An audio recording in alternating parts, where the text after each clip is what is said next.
Sa Misa Mayor sa Quirino Grandstand, muling pinaalala ni Manila Archbishop Cardinal Jose Advincula ang mga aral na dapat isapuso ng mga deboto sa paglahok sa traslasyon. Live mula sa Maynila, may unang balita si Darlene Kai. Darlene? Susan, sa ngayon ay unti-unting lumalakas yung buhos ng ulan dito sa Quirino Grandstand sa Maynila, pero hindi natitinag yung mga debotong hanggang ngayon ay nandito pa rin. Katulad ng nakikita nyo, mahaba pa rin yung pila sa pahalik at may mga deboto pa rin tuloy-tuloy yung pagdating dito. Ayon sa Quiapo Church Command Post, mula po kagabi mahigit 1,000,000 deboto ang dumagsa rito. Marami sa kanila ay dumalo ng Misa Mayor at marami po ay dito na nagpalipas ng hating gabi at hinintay na ang pagsisimula ng traslasyon kaninang madaling araw.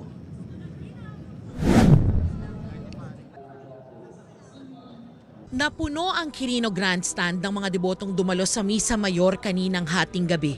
Pinangunahan ni Manila Archbishop Jose Cardinal Advincula.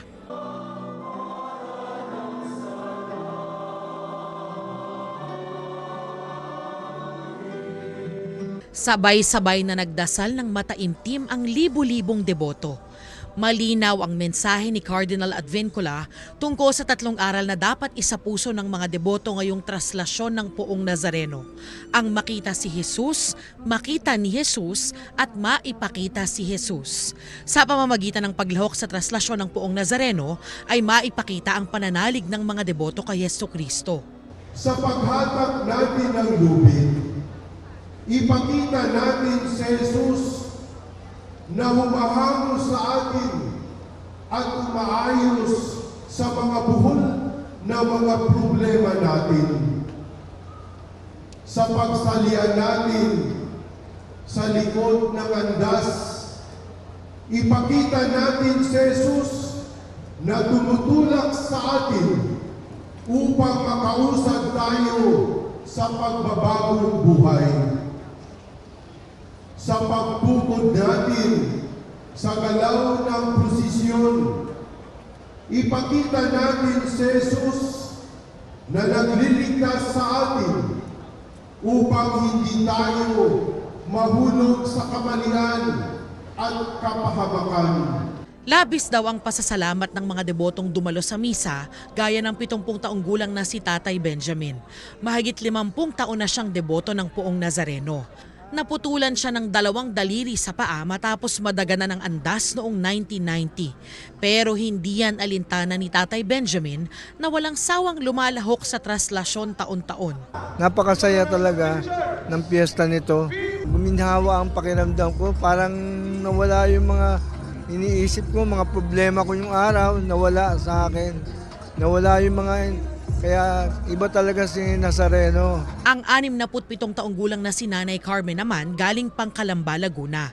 Nandito raw siya para magpasalamat matapos gumaling sa sakit sa atay. Bigyan lang ako ng malakas na katawan tapos makapagtapos lang yung mga apo ko sa pag-aral kasi sila talaga ang hiningi ko talaga kay Lord na bigyan ako ng mahaba-haba pang buhay. Matapos ang misa, dito na nagpalipas ng magdamag ang maraming deboto. Hihintayin na nila ang pagsisimula ng traslasyon na magmumula rito sa Quirino Grandstand. So far po, awa ng Diyos, yun pong pinaghandaan namin, ay yun po nagaganap ngayon. Yung panawagan po kanina ni Father James Escon na maging banal, maging ligtas at maayos ang ating pong pagdiriwang ng Nazareno 2024. Sana po magkaroon ng katuparan hanggang bukas. Yung pinagplanuhan natin, nasunod naman, so nakapag-deploy naman tayo ng maayos. So far, wala naman tayong nare-record ng mga insidente. Sana tuloy-tuloy ito na ganito.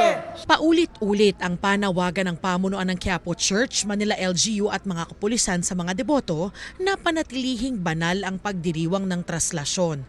Huwag na raw subukang sumampa sa andas. May mga alagad po tayo na nakabantay sa 2 gilid ng andas. So hindi ho talaga nila maaakyat. Imposible. May mga ios din po tayo. May mga ios din po tayo sa palibot ng andas para ho pigilan na yung magsusubok na umakyat.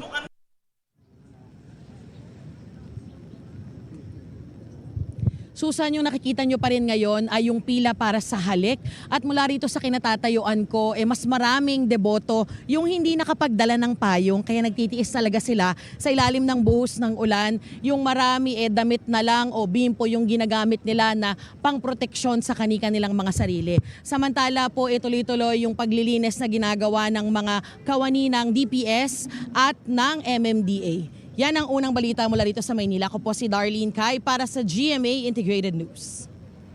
Mga kapuso, para una ka sa mga balita, mag-subscribe sa GMA Integrated News sa YouTube. Sa mga kapuso abroad, subaybayan niyo po kami sa GMA Pinoy TV at sa www.gmanews.tv.